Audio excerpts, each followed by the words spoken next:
Tuhan mengasihimu. Dalam lingkungan sosial umat manusia, khususnya di lingkungan orang Indonesia, ada stereotip yang dipandang benar bahwa perempuan lebih lemah dari laki-laki, atau perempuan derajatnya di bawah laki-laki. Sebenarnya ini bukan hanya ada di lingkungan Indonesia. Semua orang yang berada dalam ruang lingkup sosial yang menjunjung patriarki selalu menganut ini. Sebenarnya kalau kita baca dalam kitab Kejadian pasal 2 ayat yang ke-20, ketika Tuhan menjadikan perempuan itu, Allah menjadikannya sepadan dengan dia. Namun saat ini kita melihat dalam kitab Kejadian pasal 3 ayat yang ke-16, kita menemukan fakta yang berbeda, yang sepertinya mendukung stereotip yang kita temukan dalam lingkungan sosial kita.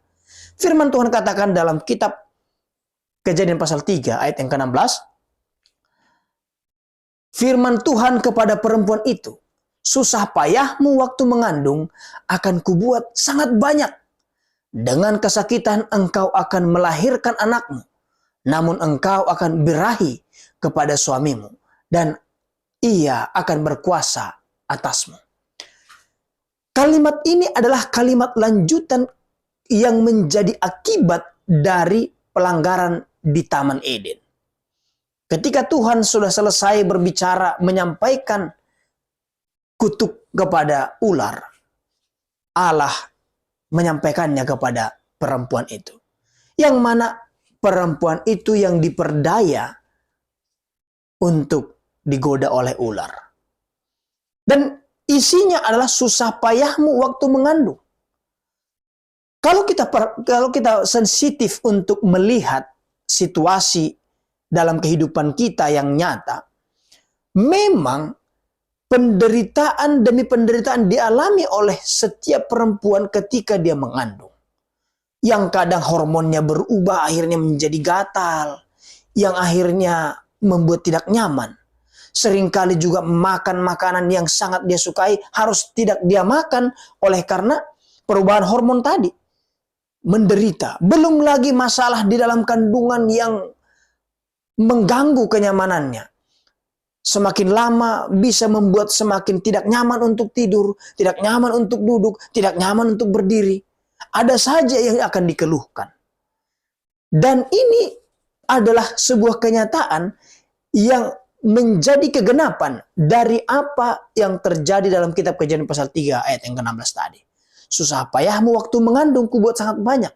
Dan lebih lagi, sudah susah payah mengandung, menanggung penderitaan-penderitaan tadi, cium bau bawang muntah-muntah, makan makanan muntah-muntah, makan makanan sembarangan gatal-gatal. Tidak cukup sampai di sana. Dengan kesakitan akan melahirkan anakmu.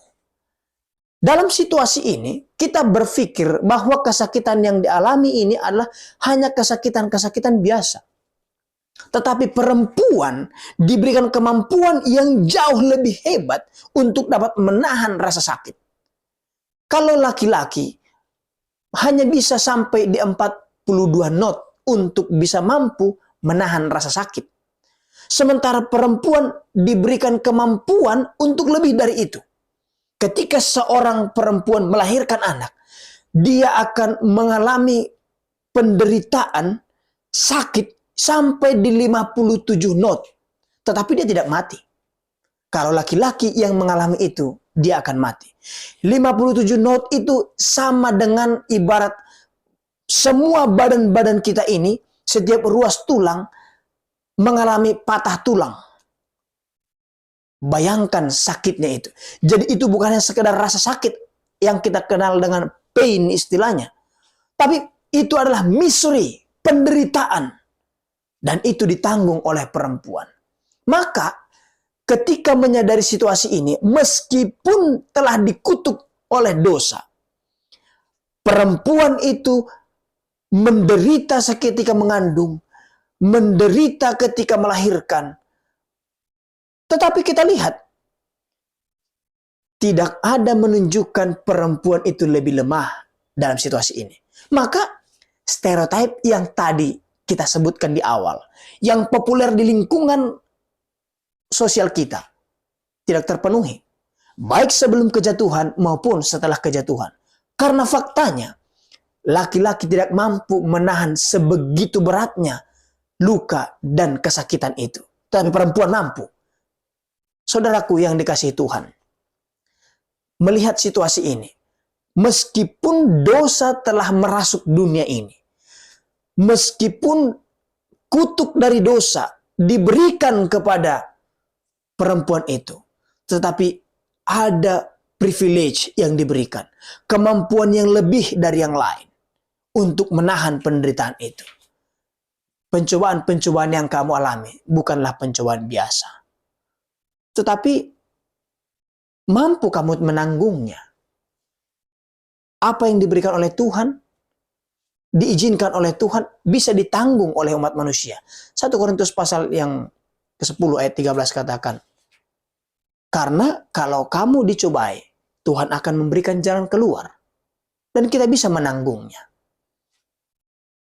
Tuhan Allah yang mengerti jalan hidup kita. Yang memberikan solusi. Meskipun ada konsekuensi dari pilihan-pilihan yang salah.